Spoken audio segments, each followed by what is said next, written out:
일본 언론이 속보를 연일 내보내고 있습니다. 전문가들은 이번 재해를 통해 많은 데이터를 얻었고 이번에 혼란을 진정시키고자 했는데요. 그러나 대규모 재해로 발전할 뻔했다는 점은 변함없다며 여론은 아직 공포심이 남아있는 것으로 보입니다. 어떤 일인지 살펴보겠습니다. 15일 오후 1시 10분 한국 시간 남태평양 통가 인근 해저에서 발생한 화산 폭발 당시 폭발음은 미국 알래스카까지 전달됐습니다. 화산재와 화산가스가 만든 구름 기둥은 19.2km에 달했습니다. 유엔의 위성사진 분석기구인 UN 활동 위성 프로그램에서 공개한 데이터에 따르면 서울 여의도 면적 약 285만 제곱미터가 흔적도 없이 사라졌습니다. 미국 항공우주국 나사는 이번 화산 폭발의 위력을 TNT 폭약 기준으로 약 1만 킬로톤이라고 분석했습니다. 히로시마 원폭 15에서 16킬로톤의 600배 이상입니다. 전문가들은 남다른 규모만큼이나 기존의 해저화산 폭발과는 다른 이례적인 특성이 많아 연구할 만한 가치가 크다고 보고 있습니다. 이번 화산 폭발은 화산 분출 지수 VEI 4에서 5 또는 5에서 6으로 사상 최대 규모까지는 아니라는 평가가 우세합니다. VEI가 6 이상이면 대기권까지 화산재와 가스를 뿜어내 일시적으로 기후변화를 일으킵니다. 1991년에 폭발한 필리핀 피나투보 화산의 VEI는 6으로 당시 이산화황가스를 2천만 톤이나 뿜어내 전 세계 평균 기온을 3년간 0.5도 떨어뜨렸습니다. VEI 6이었던 1883년 인도네시아 크라카타우 화산 폭발은 원래 섬의 3분의 1을 없앴고 전 세계 평균 기온을 5년간 1.2도나 떨어뜨렸습니다. 이에 비해 통가 화산은 분출 시간이 10분 내외로 짧았고 이산화황 분출량도 약 40만 톤 정도로 기후에는 영향을 미치지 않을 것으로 전망됩니다. 통가 화산은 마그마의 가스 함유량이 많고 해저화산 꼭대기가 해수면과 가까워 폭발 규모가 커진 것으로 추정됩니다. 김승섭 충남대 지질환경과학과 교수는 화산 분출의 양상을 결정하는 것은 마그마 속성이라며 마그마 구성 성분은 물론이고 가스를 얼마나 함유하고 있는지가 관건이라고 말했습니다. 이 해저화산이 왜 분출했는지 정확한 원인과 과정을 알기 위해서는 추후 현지 조사가 필요합니다. 화산 폭발 지점으로부터 약 7,900km 떨어진 일본은 폭발 당일 저녁에는 지진의 쓰나미 가능성이 없다고 발표했다가 16일 0시 쓰나미 경보를 발령했습니다. 이미 15일 오후 10시 52분 오가사와라제도 지치지마의 쓰나미가 관측된 뒤였습니다. 일본 기상청은 쓰나미 높이를 최고 3m로 예상했지만 실제로는 아마미군도 고미나토에서 최고 높이 1.2m의 해일이 관측됐습니다. 쓰나미 발생 시간과 높이 예측이 모두 빗나갔습니다. 일본의 전문가들은 이번 쓰나미가 여느 쓰나미와는 전혀 다른 양상이라고 보고 있습니다.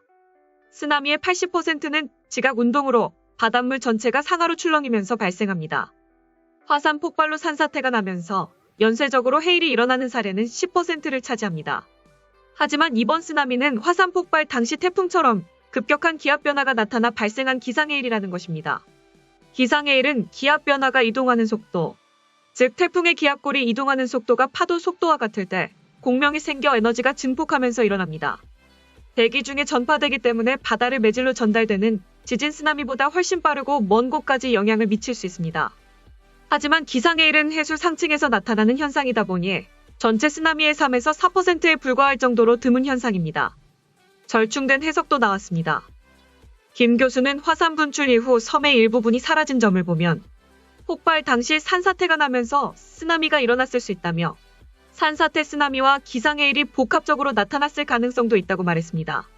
전문가들은 아직 후지산 대부나 가능성에 대한 문제가 남아있다라며 꾸준한 대비만이 피해를 최소화할 방법이다.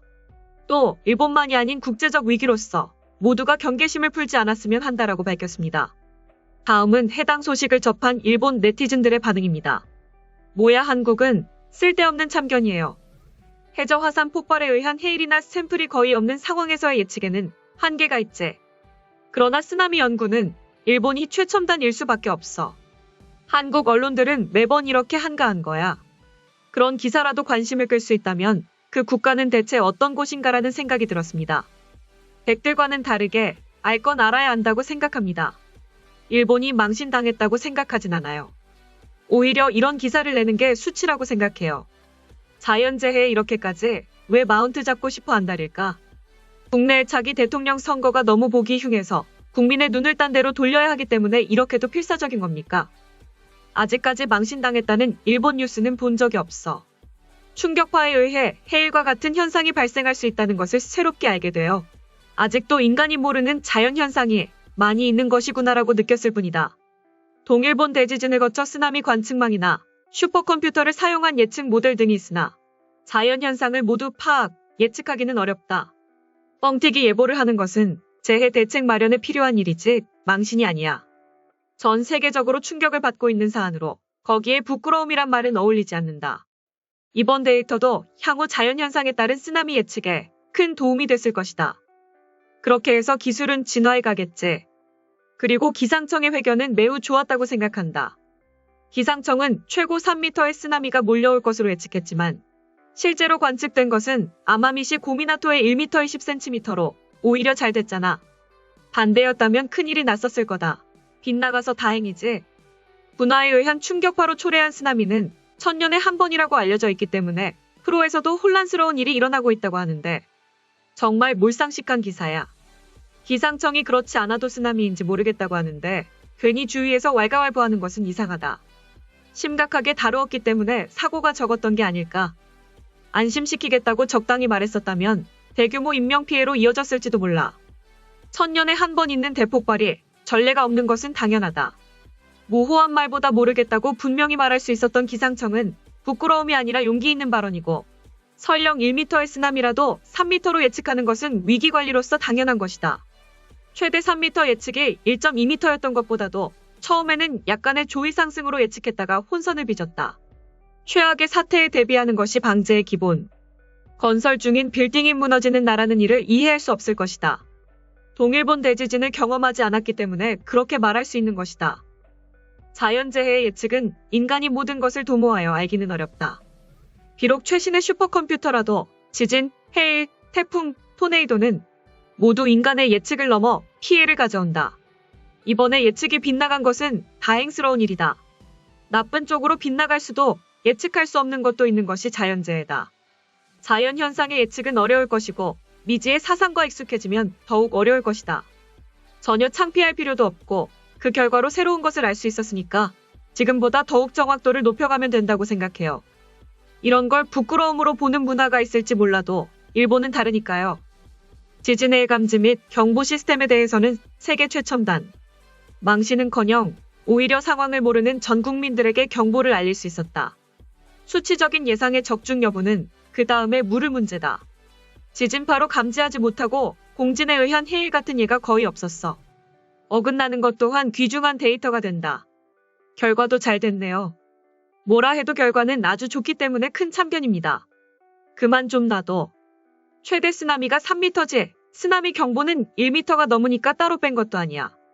위기관리 차원에서 혹시 모르니까 대피시킨 거고 예상도 못하고 대비도 못하는 게 진짜 부끄러움이 아닐까. 지금까지 최근 일본의 자연재해 관련 분석 소식을 접한 일본 네티즌들의 반응이었습니다. 내용 유익하셨다면 구독과 좋아요, 알림 설정 꼭 부탁드립니다. 여러분의 작은 행동 하나가 대한민국의 국격을 높입니다. 이 세상 모든 소식을 담은 올인박스는 내일도 최선을 다하겠습니다. 감사합니다.